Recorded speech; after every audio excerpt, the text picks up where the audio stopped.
ሲጀመር እኮ ለሚመጡ ሰዎች ሁሉ በር እየከፈቱ ያሉት ሃይሚና ብሩኬ ናቸው እራሳቸው ማለት ነው እንዴ። የሃይሚና የብሩኬ ቤት እኔ ሆቴል እስከሚመስለኝ ድረስ ማንም እንደፈለገ ዘው ብሎ ይገባል፣ ዘው ብሎ ይወጣልና በጣም በሚገርም ሁኔታ እነሱም አልተስማሙም። ሰላም ሰላም ቤተሰብ እንዴት ናችሁልኝ? ሰላማችሁ ይብዛልኝ። እንግዲህ ሃይሚና ብሩኬ ዛሬ ያው ሃይሚ ዱባይ መሄድ ፈልጋለሁ ትላለች፣ እሱ ደግሞ መሄድ አልፈልግም። ዛሬማ እቃውን ሁሉ ነው የጨረሰው እኮ ብሩኬ። በቃ ንዴቱ ኦቨር ነው፣ ወጣበት። ቻለ ችሎ የተነሳ ሰው ደግሞ በጣም ከባድ ነው እና በጣም ተናደደ። በተናገረችው ነገር የሆነ እንደዚህ ስትናገረው፣ በነገራችን ላይ ብዙ ጊዜ ስሜቱ ይነካል ብሩኬ። በጣም ብዙ ጊዜ ከቡታጅራ ጀምሮ ያ ከዩ ጋር የነበረው ምናምን በዛ ሰዓት እንደዛ ስትናገረው በጣም ይናደድባት ነበርና ዛሬን ያን ነገር ቀሰቀሰችው ማለት ነው ሃይሚ።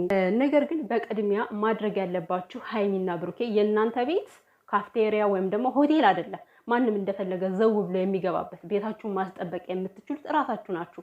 ማንም ስለመጣ በርከፍታችሁ ሶፋ ላይ ያስቀምጣችሁ በክብር ልታወሩት አይገባም። ያ ሰው እኮ የእናንተም ሰላም የሚፈልግ አይደለም፣ እናንተም እንድትበጠበጡ የሚፈልግ ሰው ነው አይደለ? ስለዚህ እናንተ ደግሞ ጠላታችሁን አስገብታችሁ ከቤት ውስጥ ቁጭ አድርጋችሁ ታወሩታላችሁ። የማን ነው ጥፋቱ? የሁለታችሁም ጥፋት ነው። እና ቤታችሁን እናንተ ካልዘጋችሁ ማነው ቤታችሁን መጥቶ ሊዘጋላችሁ የሚችለው? ማንም እየመጣ ማንም እየሄደ እያልሽ ነበር ሃይሚና ቤትሽን ማስጠበቅ የምትችይው አንቺ ነሽ እንደ ሴት ሃይሚ። እነዚህን ሴቶች መመከት ትችያለሽ። በቃ በአንድ አማርኛ እኮ ካጠገብሽ እንዳይደርሱ ማድረግ ትችያለሽ።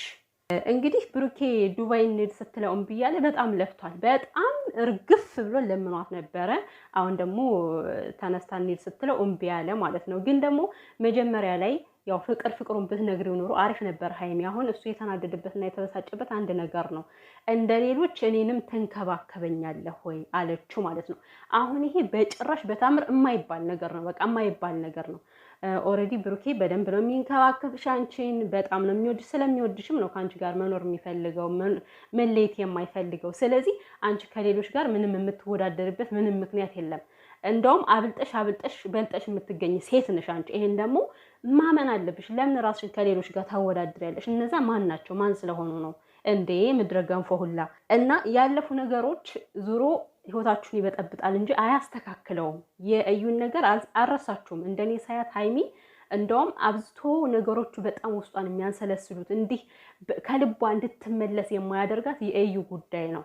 የእዩ ጉዳይ ደግሞ ይሄ ምርመራው ተመርምሮ ዲኤንኤው ከታወቀ በኋላ ነው ሃይሚ ልቧ ንጹህ የሚሆነው ብዬ አስባለሁ። እንዲሁ ዝም ብዬ ሰረዳት ማለት ነው። እና ምክንያቱም በነገራቸው ሁሉ በወሬያቸው ሁሉ ያለፈ ነገርን አምጥታ ታስገባለች ሃይሚ። ያ ማለት ያለፈውን ነገር አልረሳችሁም ማለት ነው። ስለዚህ ሃይሚ ብሩኬ ለሴቶች የተለየ እንክብካቤ አልሰጣቸውም።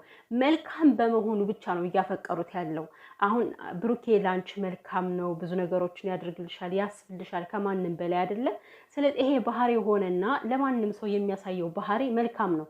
ስለዚህ በዚህ መልካምነቱ ሴቶች ደግሞ መልካም ወንድ አይተው የሚያልፉ አይደሉም። እንኳን በዚህ ጊዜ የሰውን ፍቅረኛ እንኳን ሙጭልፍ አድርገው የሚወስዱ ሴቶች ነው ያሉት።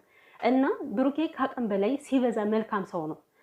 መልካምነቱ ደግሞ እንዲፈቀር እያደረገው ነው። ግን አሁን ብሩኬ ላይ መናደድን መበሳጨት የምትችው ሃይሚ ለአንቺ ስሜቱ ቢቀየር፣ ለአንቺ ያለው አመለካከት ቢቀየር ኖሮ እኔ ምን አገባኝ እንዴ እንደፈለገ ከዛ ይንቦጫረቀበት ብለሽ ጥለሽ መሄድ እኮ ትችይ ነበረ። ግን ብሩኬ ከአንቺ ጋር ሙጭጭ ብሎ እኔ አንቺን አልለቅሽም፣ ከአንቺ ጋር መለየት አልፈልግም እያለ ነው። አንቺ ልታግዙ ይገባል። አሳልፈሽ መስጠት አይጠበቅብሽም። ብዙ ጊዜ ነገሮች ሲፈጠሩ እንደዚህ አፈቀርኩ ብሎ የሚመጡ ሴቶች ሲመጡ መልካም ህይወት ይላችሁ፣ በቃ እኔ ከመካከላችሁ ልውጣ፣ እኔ ነኝ ያለሁት አይደለ፣ በቃ እንደፈለጋችሁ ሆኑ ምናምን ብለሽ የምትሄጂው ነገር አለ። ይሄን ነገር ሲያዩ ደግሞ ሴቶች እየገፉ እንጂ እየወጡ አይደለም የሚመጡት ከእናንተ ህይወት። እየገቡ እናንተን የመጨረሻ ያለያዩአችኋል ማለት ነው። እና ነገር በሽሽት አይሆንም። እንደው ዛሬስ እስኪ ብሩኬ ተመልሶ ቢያንስ ዱባይ ሄዱ እንበል፣ ለተወሰነ ጊዜ ራሳቸውን አረጋግተው ይምጡ። ነገ ከነገ ወዲያ እንደዚህ አይነት ነገር እንደማይፈጠር በምን እርግጠኛ ናችሁ? ህይወት ይቀጥላል አይደለ? ስለዚህ አብራችሁ ስትኖሩ ችግር ይፈጠራል። ሌላ ጊዜ ደግሞ አንደኛው አፈቀርኩ ብላ በመጣች ቁጥር ዱባይ ልትሄዱ ነው ወይስ ደግሞ ሀገር ልትለቁ ነው? እነሱ ማን ስለሆኑ ነው እናንተን ሀገር የሚያስለቅቋችሁ? ከቤታችሁ አስወጥተው ሰላም በማጣችሁ ምክንያት ቤታችሁ ወጣችሁ በሰዎች ምክንያት ዱባይ የምትገቡት ለምን? ከቤታችሁ ናችሁ ሰላማችሁን ማስፈን ትችላላችሁ እኮ የትም ሳትሄዱ። እሰይ ሀገር አባረርናቸው ብለው እነሱ እንዲደሰቱ ነው የምትፈልጉት? በእናንተ መሄድ እነሱ ደስተኛ እንዲሆን ነው የምትፈልጉት። እንደዚህ ካደረጋችሁማ እኮ የጣላቶቻችሁን የልባቸውን ሞላችሁ ማለት ነው። ስለዚህ ሀይሚና ብሩኬ ሰከን ብላችሁ ነገሮችን ማረጋጋት ይሻላችኋል ማለት ነው። በተለይ ደግሞ ሀይሚ በቃ አሁን ነገሮችን ተጋፈጭ። ምንም በሽሽት የሚሆን ነገር የለም። ፍቅረኛሽ ነው፣ የወደፊት ባልሽ ነው፣ አብረሽ መኖር የምትፈልጊው ሰው ነው አይደለ? ስለዚህ የኔ ነው ማንም እንዲደርስበት አልፈልግም ካልሽ ቁርጥ ባለ አማርኛ ከተናገርሽ ማለት ነው ይሄ መልካም ህይወት ይሁንላችሁ እኔ ከመካከላችሁ ልውጣ የሚለውን ትተሽ ትክክለኛውን በቃ የኔ ነው ካልሽ ካንቺ ማንም አይደርስም። እንኳን አይደለም ካንቺ ቀርቶ ከብሩኬ አይደርሱም። ገብቶሻል አይደል? ከብሩኬ አይደርሱም።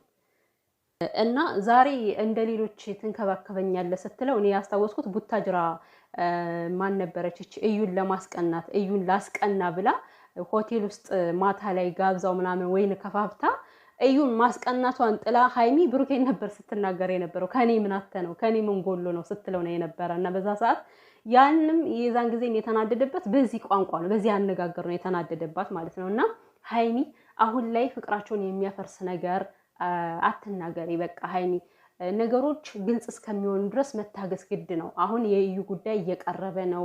ሁሉን ነገር በቅርብ ታውቁታላችሁ። እቺ ልጅቷም ልትወልድ ነው። ስለዚህ ከወለደች በኋላ ሁሉም ነገር ስለሚለይ አንቺም ልብሽ ንጹህ የሚሆነው በዛ ሰዓት ነው ብዬ አስባለሁ። እና ለትንሽ ጊዜ መረጋጋት ያስፈልጋል።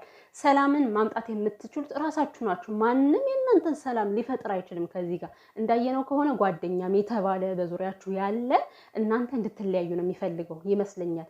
እኔ ፍፄን እንደዚህ ጠብቄው አላውቅም ነበረ። በእርግጥ ለሀይሚና ለብሩኬ ክፉ ያስባል ብዬ አላስብም። ፍፄ ጥሩ ልብ እንዳለው ነበር የማውቀው። ልክ እንደ ብሩኬ መልካም ልጅ ነው ብዬ ነው የማስበው። ግን ይሁን አንዳንዴ ደፍረስ ብሎበት የሚያደርጋቸው ነገር አሁን ለምሳሌ በትናንትናው ዕለት አሟት ነው ልጠይቃት ብላ ነው የመጣችው አለ። ግን ባለፈው እንደዛ ሲጣሉ ሲደባደቡ አይቷል፣ ከቤት አምጥቷት ማለት ነው። እና እንዴት ነው ማሰብ የሚያቀተው ራሱ ፍፄ ራሱ እንዴት ነው እንደዚህ አይነት ነገሮችን የሚያደርግ? በራሱ ጊዜ እንዲጠላ እየሆነ ነው እሱ ራሱ። የሀይሚና ብሩኬን ሰላም እያደፈረሰ እሱም ሰው እንዲጠላው እየሆነ ነው። ሲቀጥል ብሩኬ በቃ አሁን ማድረግ ያለብህ ጓደኛም ሆነ ምንም ይሁን ምንም ለአንተ መልካም የማያስብ ከሆነ ከአጠገብ ማራቅ አለብህ። ወላ ፍፄ ወላ ምናምን እንዴ ፍፄም ቢሆን ራሱ እሱ ማን ስለሆነ ነው? ጓደኛው ሰላም እንዲሆን ካልፈለገ ምን ጥቅ ብሎ ከህይወቱ መውጣት ይችላል።